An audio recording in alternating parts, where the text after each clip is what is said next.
Welcome friends to Max Q Barbecue. My name is Craig and today's episode is what do we do with leftover turkey? In our house, after we've cooked the turkey and served our large Thanksgiving family dinner, we gather up all the leftover turkey and all the carcass and all of the bones and parts that didn't get eaten, and we drop them in our stock pot and we convert that into stock, which we use as a base for a Creole style gumbo, good old Southern gumbo. After our last turkey cook, we took the carcass and the leftover parts of turkey and we placed them in our stock pot and we boiled them down overnight. The next day, we poured the stock through a strainer and froze the stock in these quart mason jars. Now we had these in the freezer and we're going to pull them out and use them as a base for our gumbo today. And we're going to add to our stock with materials that we harvest from today's ingredients that we're going to also embellish our stock as we make our gumbo. Our ingredients for today's turkey and sausage gumbo starts with our Thanksgiving turkey. After we have carved the turkey, deboned it and removed the breast and fed our families for our Thanksgiving dinner, we take the leftovers, which involves the bones and the carcass, and we place all of that into a stock pot and boil that down overnight to create our stock. We also add any of our trimmings from our celery, the root portions of the celery, the green onions, the peelings from our onions, and add that to the stock, as all of that adds flavor to our stock. We're also using some sausage that was homemade. We have our Leroy's pork sausage that we made earlier this year. And we also use some commercial sausage, our Savoy's andouille. Traditional Cajun gumbo uses andouille sausage. Full stalk of celery, 3 large or medium yellow onions, about a half dozen or so bay leaves, 1 whole bundle of green onions. We use a large can of whole tomatoes, whole peeled tomatoes. We crush those into our gumbo, which you'll see. We use 3 large bell peppers chopped. We use frozen okra, a good bit of chopped garlic. You'll also see today we make our own roux using some flour and some vegetable oil. And then we serve that generally over rice with some French bread. And we add some Rotel tomatoes to our gumbo to give it a little kick, and chicken bouillon. So those are our ingredients for today, so let's get cooking. Our next ingredient that we're going to prepare for our gumbo is our cut okra. We have 4 12-ounce bags of frozen pick-right okra. And what we want to do is we want to cook this over a low heat over some olive oil in a saucepan to cook it down a little bit and get the sticky stuff of the okra to come out. But we don't want to cook it too much and actually break it down to where it just becomes little strings of okra and loses its texture. But just enough to get it warmed up and just enough to get the sticky substances to kind of melt out of the okra. So here we are adding it to our pan, and we're going to put it over a low heat on our stove and watch it real carefully and keep it on a low temperature so that we can just get it cooked to the right texture. See you back in a bit. Don't throw away these pieces. They go good in your stock. Good Cajun cooks never throw anything away. Even the cut off pieces of your onions and your onion skins all add flavor to your stock. We've completed chopping all of our vegetables and we have all of the tops and all of the ends thrown into our stock pot. We've also included our turkey carcass and our deboned bones into the stock pot. And we got water added to it to cover it, and we got it turned up to bring it up to a boil. And so this will become our stock and our base. As we need to add water, instead of adding water, we're going to add stock to our gumbo as we cook throughout the day. So let's keep on cooking. The first step in any Cajun cooking is you start with a roux. So now we're going to prepare our roux for today's turkey gumbo. While our sausage and vegetables are softening up in our gumbo pot, we're going to go ahead and make up our roux. A roux is used in gumbo for 2 reasons. The first reason is as a thickening agent. The flour and the gumbo will actually thicken up like a gravy.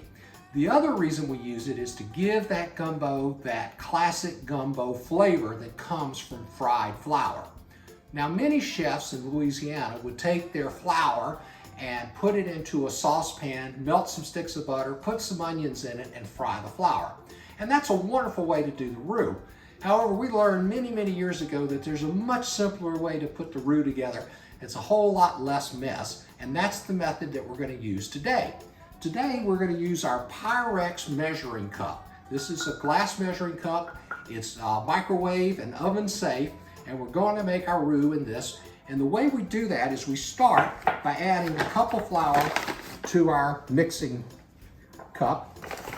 And so we're going to start here by adding some flour.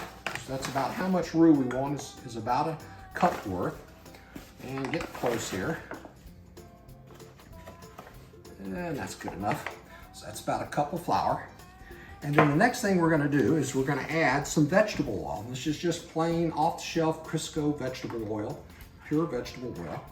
And we're going to pour that vegetable oil over our flour. Then we're going to take a spoon and stir that in. Very good. Get it all mixed up, nice and smooth.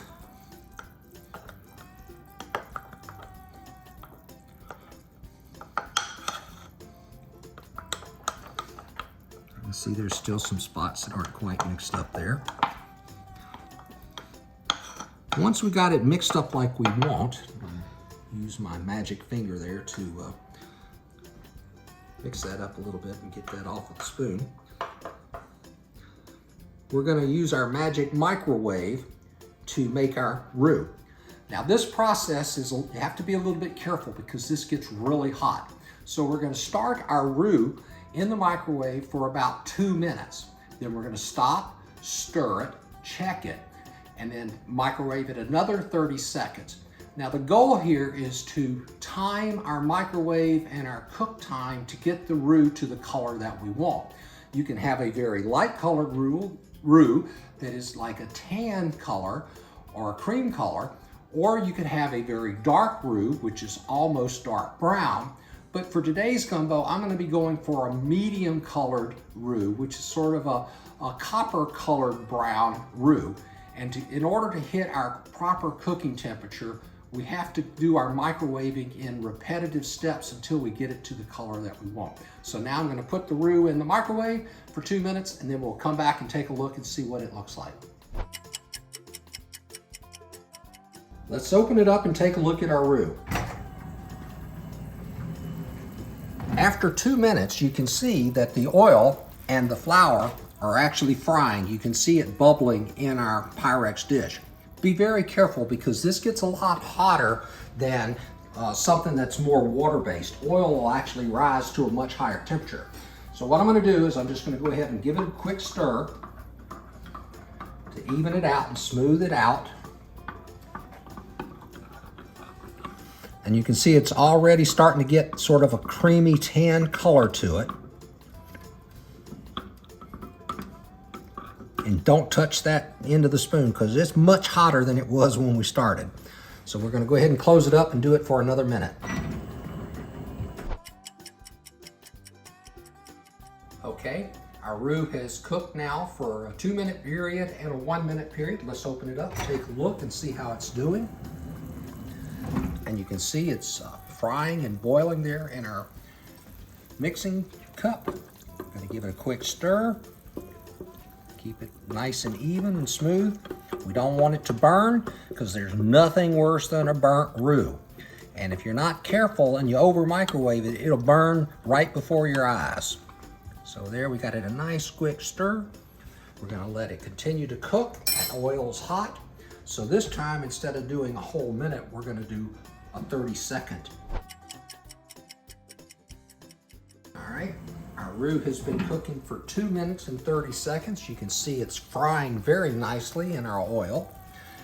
It's still got a nice light tan color. We're going to give it a quick stir to kind of keep it stirred up and even so we can get it to fry very, very smooth and evenly. And we're going to continue with our 30-second cycle. Okay, folks, our roux has been frying in our mixing cup for 4 minutes. You can see it's starting to get a little darker. I have to be careful not to overcook it, so we're going to continue with our 30-second cycle. And you see it's still very slowly cooking. We want to be careful because it's extremely hot and we don't want to burn it, and we want to match our temperature to what we desire with our roux. So we're going to continue with another 30-second turn. Our roux has been microwaved for a total of 5 minutes of cook time. We're still taking it very cautiously, not to overcook it, and to keep it mixed up nice and smooth as we're frying it. But it's starting to get a little more color, and we're going to continue with our 30-second cycles till we get the color that we want.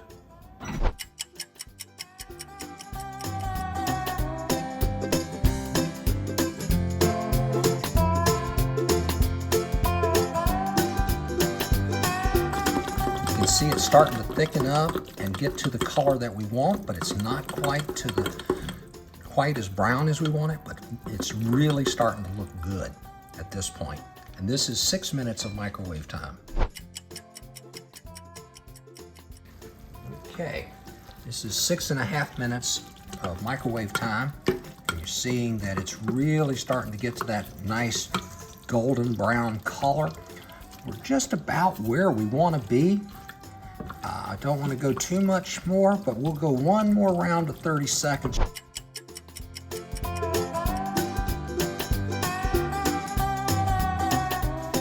believe we're going to stop right there. That's a nice copper penny color, and it's going to continue to cook a little bit because the grease is still hot, but that's our roux to add to our gumbo as a thickening agent. Now, we're not going to add it too soon. We'll add that pretty much towards the end of our gumbo preparation.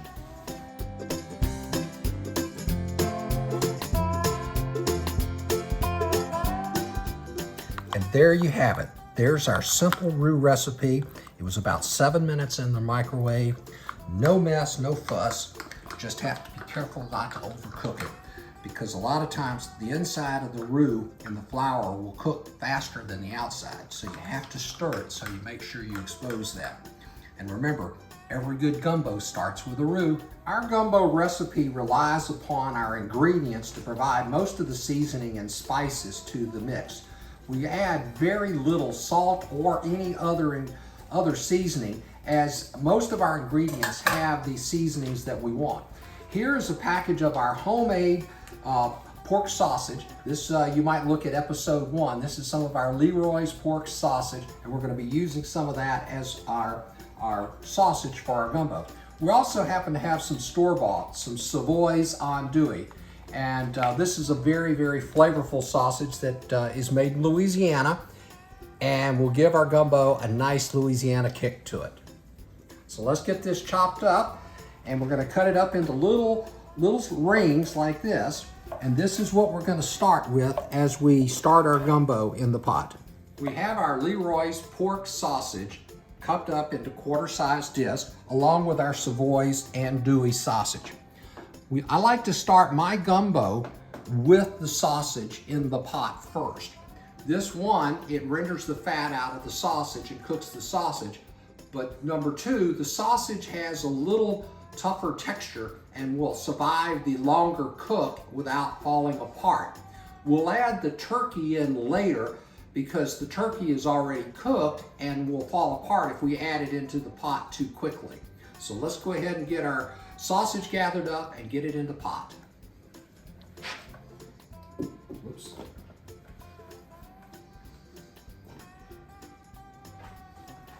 And here's our gumbo pot. We have just a little bit of some stock poured there in the base of it to give it a little fluid. And we're dumping our sausage in. And now we're going to turn our fire on. And we're going to put it on a low to medium heat and let that start heating up. Welcome back, friends. It's been about 30 minutes since we put our sausage in our gumbo pot, and it is now cooked down and rendered a good bit of the fat. If you come over and take a look, you'll see we'll have a nice juicy base here from the rendered fat and from the frozen stock that we had put in there. So our sausage is heated up and warmed up and been simmering. The next step is to add our Holy Trinity. In Cajun cooking, the Holy Trinity is celery, green pepper, and onion. And here's our chopped celery and green onion and pepper. And we're gonna go ahead and put all of that into our gumbo pot. We're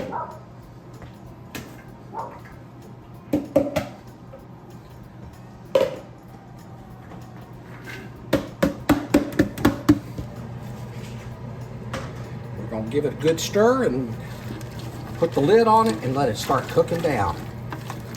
Getting that celery to soften up, getting all those juices and flavors to cook out of the peppers and all those juices and flavors to cook out of our onion. Friends, our gumbo has been on the stove for an hour, and we have our stock, and it's nice and liquid, so we can start adding our seasonings to the pot. With the Cajun cooking, we prefer not to add things like salt or anything as individual ingredients. So what we use rather than salt, and I learned this from a professional chef that I cooked with back in Louisiana, Robbie Mouton, so shout out to Robbie Mouton. But we're gonna use about a dozen chicken bouillon cubes for our salting and seasoning of our gumbo and not have to add salt. So there's our dozen bouillon cubes.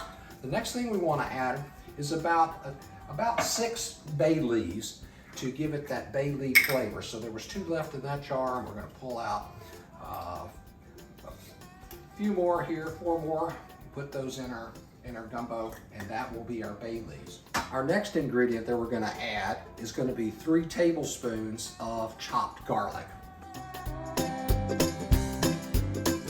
Then we're gonna add a can of Rotel tomatoes and chilies, followed by a can of whole peeled tomatoes. So we're gonna pour in the tomato juice, but what we're gonna do is we're gonna break these tomatoes down, kind of squeeze them in our hands and crush them as we add them to our gumbo. There's our last tomato. We're gonna stir everything up and mix it up very nicely, and then put the lid back on and let it simmer. Welcome back, friends. It's time to check in on our frozen okra. It's been on the stove now for about an hour on very, very low temperature. Looks like it's fully defrosted, and as you can see, we've got the sticky stuff of the okra to kind of come out, and so it looks like it's just about ready to go ahead and add to our gumbo. There's our gumbo right now, and you can see it's got a nice, beautiful red and brown, reddish brown color to it. And boy, does it smell good. Wish you could be here to smell it. It is really making the house smell great on this cold, windy day. Welcome back, friends. It's 2 o'clock in the afternoon, which means that our gumbo has been simmering on our stove for about 2.5 hours. I just took the okra off the stove and added the okra to it. So we're gonna open it up, and you can see our okra is now mixed into our gumbo. And now it's time to mix our turkey meat into the gumbo. Our turkey has been resting in the refrigerator for the last 2 hours, so it's nice and cold. So our next step is to go ahead and add our turkey meat, and then we're gonna let this come up to temperature and boil. And once this is back up to about a boiling temperature, then we'll go ahead and add our roux to it and start thickening it up. And then what we'll do is after we add our roux, we'll continue to boil it to kind of settle that roux flavor into the gumbo. And after that, it'll be time to serve. So get close and starting to smell good. Well, welcome back, friends. You're probably wondering what I've done with the stock today and our gumbo, because you saw me earlier using frozen stock. And that was done because we wanted to speed up our gumbo cook today. It's much easier since I prepared the stock in advance and had it in the freezer just to use the frozen stock. However, we are getting towards the end of our cook, and our gumbo is very, very, very solid. Got lots of solids in it and very little liquid. So what we're gonna do now is we're gonna harvest some of our stock that we've cooked today to add to the stock that we added earlier to get it a little more liquid to it.